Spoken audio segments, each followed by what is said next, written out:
नमस्कार, grand news network में आप सभी का स्वागत है और मैं हूं आपके साथ सीमा। चलिए एक नजर डाल लेते हैं आज की ताजा खबरों की ओर। बिलासपुर से कानून व्यवस्था पर सवाल खड़े करने वाली एक खबर सामने आई है, जहां एक अधिवक्ता को खुलेआम जान से मारने की धमकी दी गई है। मामला बिलासपुर के तहसील कार्यालय का है, जहां जिला अधिवक्ता संघ के सदस्य गजेंद्र सिंह को उनके काम के दौरान धमकाया गया। आरोप है कि संत शर्मा नाम के व्यक्ति ने जमीन विवाद में हस्तक्षेप को लेकर उन्हें रोका और अभद्र भाषा का इस्तेमाल करते हुए जान से मारने की धमकी दी। बताया जा रहा है कि यह पूरा विवाद उस शिकायत से जुड़ा है जो 20 अप्रैल 2026 को आयुक्त कार्यालय में शासकीय जमीन को निजी बताकर फर्जी दस्तावेज के जरिए बिक्री करने के आरोप में की गई थी। इस मामले की खबर मीडिया में आने के बाद आरोपी भड़क गया। पीड़ित अधिवक्ता ने आरोप लगाया है कि आरोपी ने खुद को रसूखदार बताते हुए परिवार समेत गंभीर अंजाम भुगतने की धमकी दी।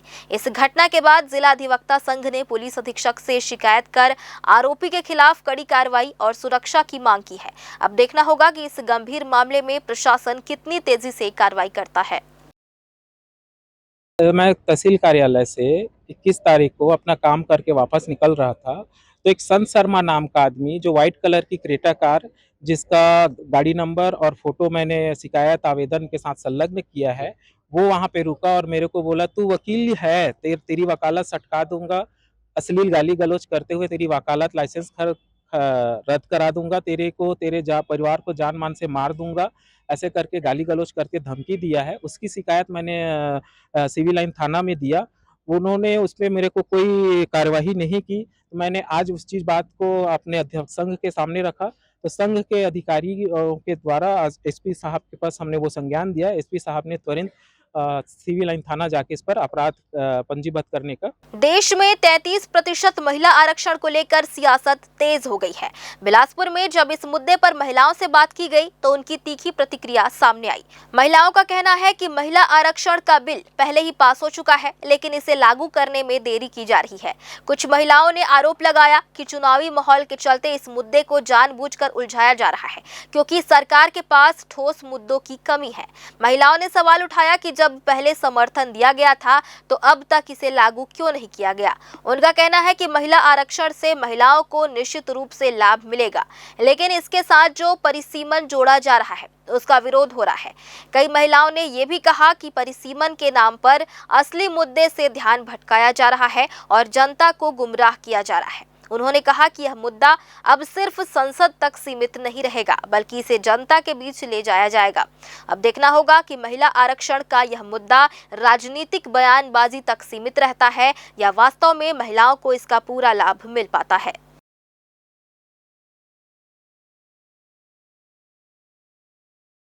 महिला आरक्षण में निश्चित ही महिलाओं को फायदा मिलेगा, मगर महिला आरक्षण ही तरीके से लागू होना चाहिए। इसमें जो परिसीमन की नीति आई है ये नहीं होना चाहिए। कांग्रेस पूरी तरीके से परिसीमन की विरोधी है, न कि महिला आरक्षण की विरोधी है। हम कांग्रेसी हैं। 2023 में जब संसद में बिल पास हुआ तो सर्वसम्मति से पास हुआ था। इसमें हम सब ने अपनी सहमति जाहिर की थी, कांग्रेस पार्टी ने। और आज जो ये परिसीमन की बात लेकर के आए हैं, पूरा उसका हम पुरजोर विरोध करते हैं। परिसीमन क्या आप 2023 में पास किए तो अभी तक उसको लागू क्यों नहीं किए? हम चाहते हैं कि जो आप पास करके रखे उसको लागू करिए। आज फिर उसको परिसीमन के नाम पर आगे चलाने की क्या जरूरत है? हम चाहते हैं कि जो पहले से बिल पास हो रखा है उसके लिए आप संसद का समय क्यों बर्बाद करते हैं? संसद ऐसे ही तो नहीं चलता, उसमें खर्चे होते हैं। आप एक ही बिल को 4 बार लाते हैं, 4 तरीके से लाते हैं और उसको लागू नहीं कर पाते, तो ये तो सीधा महिलाओं के साथ छलावा है। तो हम चाहते हैं कि महिलाओं के साथ छलावा न करके जो महिला बिल लागू होने वाला है उसको लागू कर दिया जाए, महिलाओं को आरक्षण दिया जाए और परिसीमन के नाम पर उनको ठगा न जाए। देखिए, ये जो अभी सरकार है ये जानबूझकर ये बिल लाई है। इनके पास कोई मुद्दा है नहीं। अभी पश्चिम बंगाल और तमिलनाडु का चुनाव है तो मुद्दा कुछ है नहीं इनके पास, इसलिए ये जानबूझकर ये बिल लाई है। इनको पता ही था कि बिल पास नहीं होगी करके, क्योंकि ऑलरेडी 2023 में बिल पास हो चुकी है। उनको लागू करना था। उस समय जब पूरे दलों ने उनका समर्थन किया तो मोदी जी ने लागू क्यों नहीं किया? मोदी जी आंसू रो रहे हैं, बोल रहे हैं कि महिलाएं अपना अपमान नहीं भूलेंगी। हाँ, सच में महिलाएं अपने अपमान नहीं भूलेंगी। मणिपुरी महिलाएं आपकी चुप्पी, आपकी राजनीति, गंदी राजनीति को कभी नहीं भूलेंगी। और जो क्या बोलते हैं, महिलाओं के साथ आपने जो किया, ये स्टीम फाइल अगर मैं बोलती हूँ कि देख लेना बीजेपी की महिलाएं, तो मोदी जी के मन की बात सुनने से पहले अपनी मन की बात सुनिए। आप एक बार देखिए, जरा अपने भी मन की बात सुनिए। आपके पास एंड्रॉइड है, गूगल है, सर्च कीजिए क्या है करके। तो ये सब बातें हैं, ये सब बातें हम महिलाओं के बीच लेकर के जाएंगे। और महिलाएं आजकल सशक्त हैं, पढ़ी लिखी हैं। आपके बोलने से हम सशक्त नहीं, हम सशक्त हैं। हम जान रहे हैं आप क्या झूठ बोल रहे हो, क्या नहीं बोल रहे हो। बिलासपुर के सिंधी कॉलोनी में देर रात उस समय अफरा तफरी मच गई जब रिहायशी इलाके में स्थित एक विद्युत ट्रांसफार्मर में अचानक भीषण आग लग गई। चश्मदीदों के मुताबिक ट्रांसफार्मर से पहले तेज स्पार्किंग शुरू हुई और देखते ही देखते आग ने विकराल रूप ले लिया, जिसके बाद हुए जोरदार धमाकों की आवाज सुनकर स्थानीय लोग दहशत में आ गए और अपने घरों से बाहर निकल आए। माना जा रहा है कि भीषण गर्मी के कारण बढ़ते बिजली लोड या किसी तकनीकी शॉर्ट सर्किट की वजह से यह हादसा हुआ है। आग इतनी भयानक थी कि इसकी लपटें दूर से ही देखी जा सकती थी, जिससे आसपास के घरों को भी खतरा महसूस होने लगा था। इस घटना के तुरंत बाद पूरे क्षेत्र की बिजली व्यवस्था पूरी तरह चरमरा गई और पूरी कॉलोनी अंधेरे में डूब गई। स्थानीय लोगों ने तत्काल बिजली विभाग और दमकल विभाग को सूचना दी, जिसके बाद मौके पर पहुंची टीम ने घंटों की मशक्कत के बाद आग पर काबू पाया। फिलहाल ट्रांसफार्मर के जल जाने के कारण क्षेत्र में बिजली की आपूर्ति बाधित है और मरम्मत कार्य जारी है, लेकिन इस घटना ने रिहायशी इलाकों में बिजली उपकरणों के रखरखाव पर गंभीर सवाल खड़े किए हैं। बिलासपुर जिले से किसानों की परेशानी बढ़ाने वाली एक खबर सामने आई है। इन दिनों यूरिया और डीएपी जैसे जरूरी खाद बाजार में लगभग गायब हो गए हैं। हालत ये है कि जिले की निजी और सरकारी खाद दुकानों पर वितरण पूरी तरह से बंद है, जिससे किसान वर्ग चिंतित और परेशान नजर आ रहे हैं। दरअसल बुआई और फसल देखभाल के इस महत्वपूर्ण समय में खाद नहीं मिलने से किसानों के सामने बड़ा संकट खड़ा हो गया है। खेत तैयार हैं, लेकिन खाद की कमी ने उनकी उम्मीदों पर ब्रेक लगा दिया है। वहीं जब इस पूरे मामले पर कृषि विभाग के उप पंजीयक पीडी हथेश्वर से बात की गई तो उन्होंने स्थिति स्पष्ट की। उनका कहना है कि पूरे प्रदेश में एक नया सॉफ्टवेयर तैयार किया जा रहा है, जिसके तहत फार्मर आईडी के आधार पर ही खाद का वितरण किया जाएगा। इस नई व्यवस्था में किसानों की जमीन और रकबा दर्ज रहेगा और उसी के अनुसार उन्हें खाद मिलेगा। फिलहाल सॉफ्टवेयर तैयार होने तक वितरण प्रक्रिया को अस्थायी रूप से रोका गया है। उम्मीद है कि जल्द ही व्यवस्था पटरी पर लौटेगी और किसानों को राहत मिलेगी। अभी पूरे स्टेट में एक सॉफ्टवेयर तैयार किया जा रहा है, जिसके अंतर्गत फार्मर आईडी, जिन किसानों का एग्री स्टेट के फार्मर आईडी बन चुका है, या फार्मर आईडी के आधार पर ही किसानों को खाद वितरण किया जाएगा, जिसमें उनमें उसकी भूमि को उल्लेख रहेगा, कितनी उसकी भूमि का रकबा का आधार पात्रता है, उसको उतनी मात्रा खाद मिलनी चाहिए। इसके लिए अभी सॉफ्टवेयर तैयार करते तक सहकारी समितियों और निजी विक्रेताओं की दुकानों को विक्रय करने से रोक लगाया गया है। कब तक रहेंगे? अब सॉफ्टवेयर जैसे तैयार होकर आता है शासन से, उसके बाद वितरण तत्काल किया जाएगा। इधर बिलासपुर के सरकंडा थाना क्षेत्र में मंगलवार देर रात एक भीषण सड़क हादसा हो गया, जहां शिव घाट बैराज के पास एक तेज रफ्तार पिकअप अनियंत्रित होकर सीधे डिवाइडर से जा टकराई। इस दर्दनाक दुर्घटना में एक व्यक्ति की मौके पर ही मौत हो गई, जबकि वाहन में सवार आधा दर्जन से ज्यादा लोग गंभीर रूप से घायल हो गए हैं।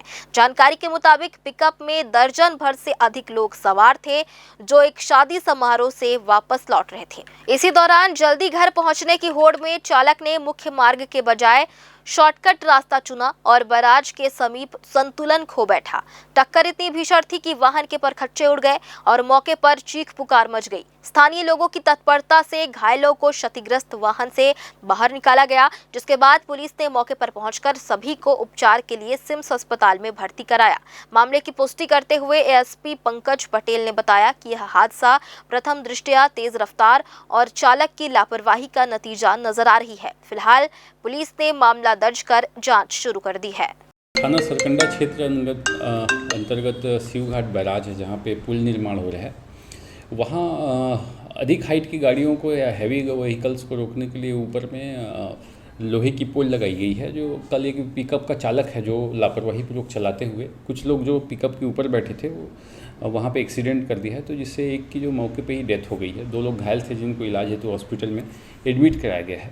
मामले में अभी अपराध पंजीबद्ध किया जा रहा है थाना सरकंडा में और उसमें वैधानिक कार्रवाई की जाएगी।